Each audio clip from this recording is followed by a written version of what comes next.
Zitnik. Today I will talk about predicting protein functions through multi-layer tissue networks. This is joint work with Yuri Liskovets from Stanford University.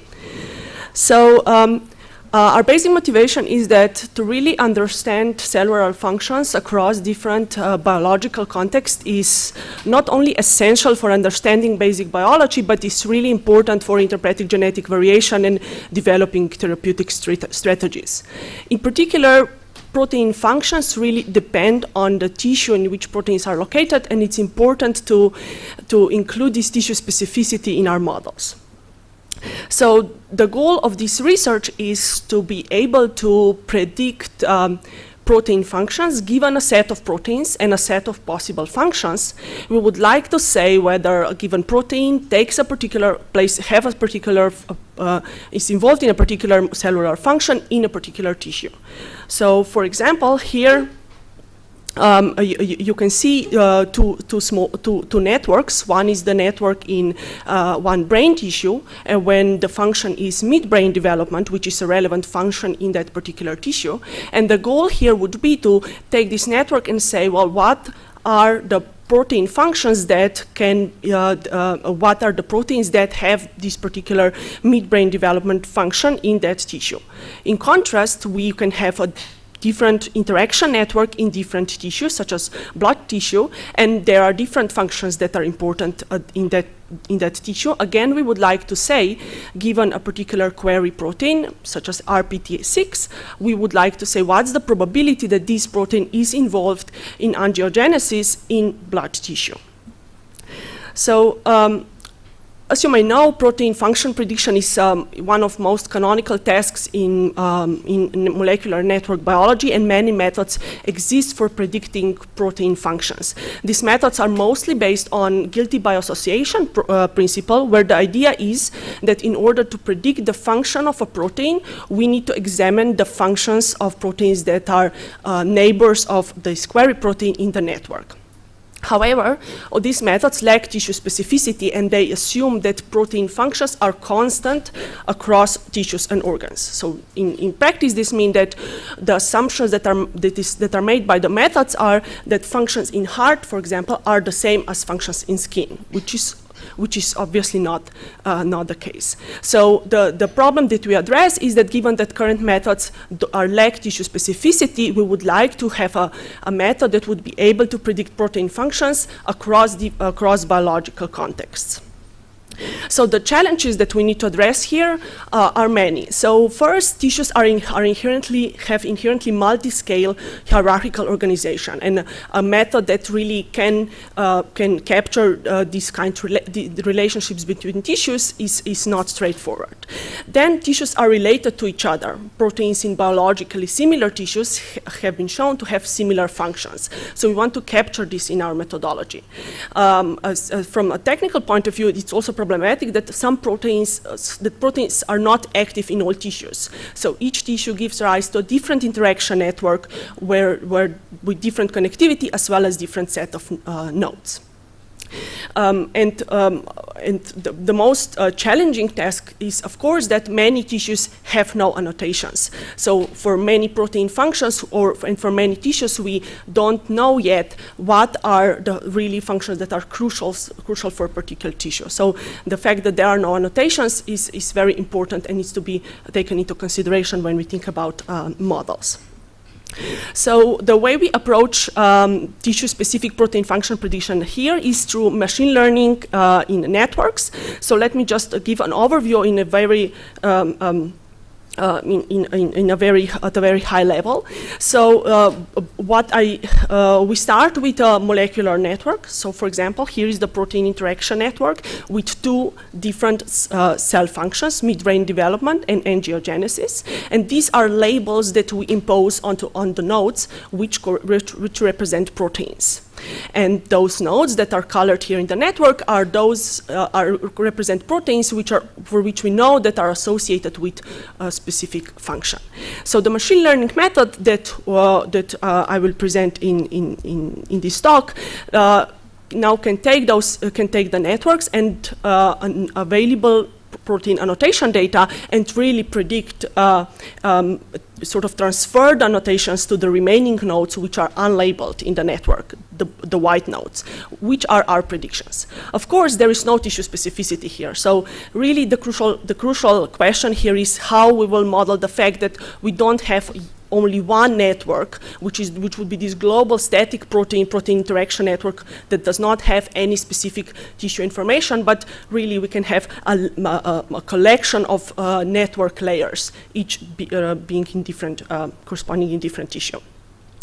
Now, at the highest level, the machine learning life cycle for this kind of problem is that we start with raw network, for example, our global PPI network, and then we examine connectivity of the network, and we do this to extract node feature vectors and edge profiles. So in the simplest case, you can imagine you take a network. For each node, you compute a set of network statistics that are relevant for each node, for the node, and characterize topology. For example, you compute the degree of the node, in how many triangles and squares that node participates in, and so on.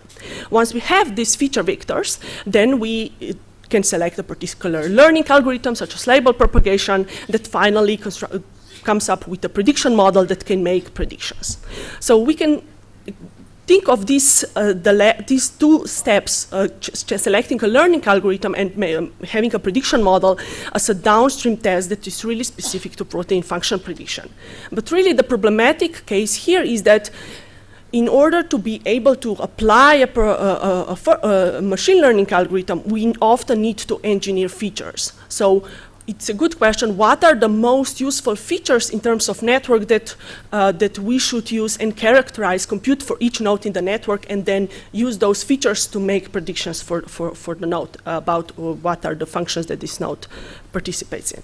So this is a major bottleneck, and it's often very tedious, and it requires lots of manual engineering. So the goal here would be, let's learn those features automatically. Let's learn representations for nodes, for proteins in different tissues, and then use those features for downstream tasks, in this particular case for protein function prediction.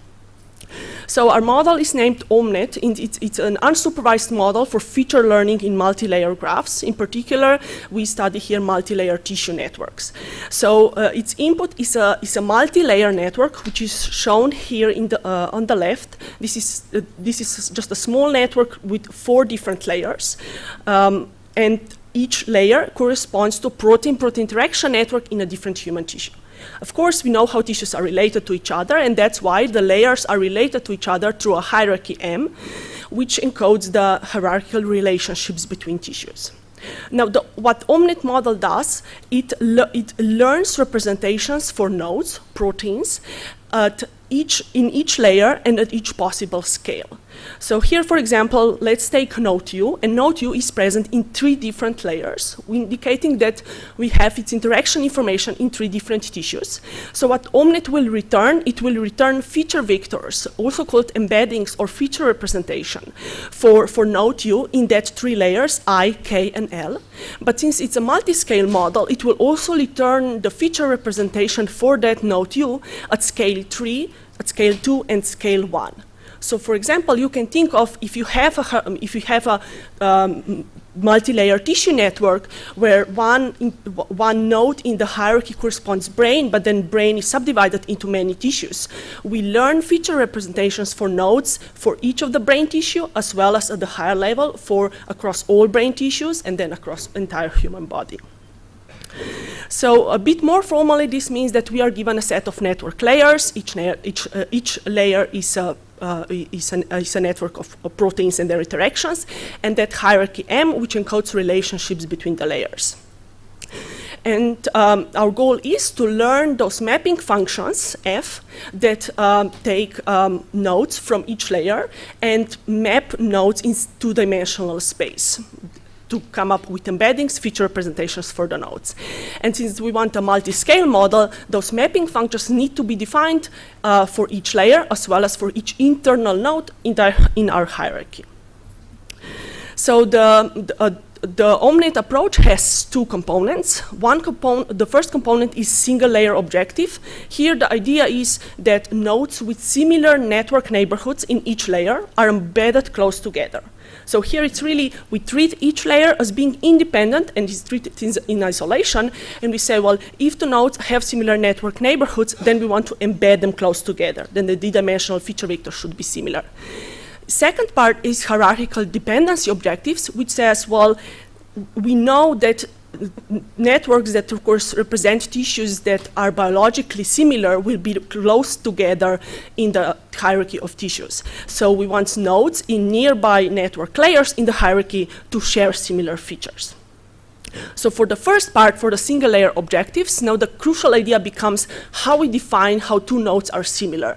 So we say that two nodes are similar if their network neighborhoods are similar. Well, but to have a very flexible way of saying when two network neighborhoods are similar, what we come up with is a formulation that uses biased random walks and says for a particular node U in a particular layer I, we define its neighborhood based on the sequences of nodes that are visited by biased random walks that start at that node U and then traverse the neighborhood in that node U in the layer I. And the flexibility of this approach comes from, it allows us to capture not only local immediate local neighborhood of the network, but also the biased random walks can be biased towards exploring the network further away from the starting node so that we can capture both homophily as well as structure equivalence. Now, the second part is, of course, dependencies between network layers. Here, as I said, the intuition is that proteins in biologically similar tissues share similar features. So how we encode this formally is through recursive regularization when we say that for a given node U, its feature vector and representation in one layer should be similar to representation of that node in its parent layer in the hierarchy. And as a result, these OhmNet can generate multi-scale node embeddings and feature representations. So the experiments that we did were on multi-layer tissue network. In particular, we constructed a multi-layer tissue network with 107 tissue layers. So each layer is a PPI network. Nodes are proteins. Edges are tissue-specific protein-protein interaction networks. Not all proteins are active in all layers, of course. And then, in order to predict tissue-specific protein functions, we need to define node labels. So node labels are tuples of functions and tissues in which that functions take place. So here on the right is shown what I show is tissue hierarchy, so that object M that we have seen before, and each blue node, which is a leaf here, is actually a protein interaction network, one layer in particular tissue. So the setup is the following. Protein function prediction is a multi-label node classification task. So every node protein can be assigned one or more labels. And the way we evaluate our model is by putting aside a set of protein functions and all proteins that are associated with that functions. Then we train the model on the training data and make predictions on new proteins that were hidden from the model. So we compare OhmNet to a large collection of baselines. What we observed is, in particular, that it performs better. Than current protein prediction methods. That's in particular, we can explain this because current methods lack tissue specificity. It also performs better than methods that are based on non-hierarchical versions of the same data set. So it's really important to model the relationships between different tissues. And we also observe around 50% improvement over matrix-based methods that are not aware that the underlying object that we work with are graphs. So to conclude, let me just show a case study on 9 brain tissues. So we took 9 brain tissues, tissue-specific protein-protein interaction networks and organize them in that two-level hierarchy, which is shown in the left. This two-level hierarchy corresponds to the way the tissues are organized in the human body. And what we can do now is take this multi-layer network, and then we learn, using OhmNet, we learn feature representations for the nodes. Once we learn those vectors, we can project them into two-dimensional space, and each protein is given in the two-dimensional space is represented with one point. We can label the point by the tissue in which that point is active, in which that protein is active. So the kind of visualization that we get for the brainstem in brain is shown here. So there are two important observations here. First is that we see that proteins that are active in similar tissues are embedded close together, which is exactly what we want according to the model. And we see that the regions are separated from each other. Because different, and the distance between the regions captures well the distance in the hierarchy. So let me conclude. OhmNet is an unsupervised feature learning method for multi-layer network that is based on neural embeddings. The learned embeddings can be used for any downstream prediction task. In particular, we focused here on tissue-specific protein function prediction.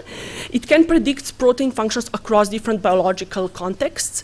And what it represents is really a shift from predicting protein functions using flat networks to predict protein functions across spanning cellular systems using large multi-scale systems in biology. Thank you.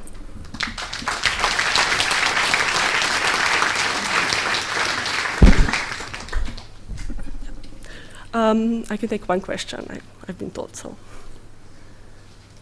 Yeah.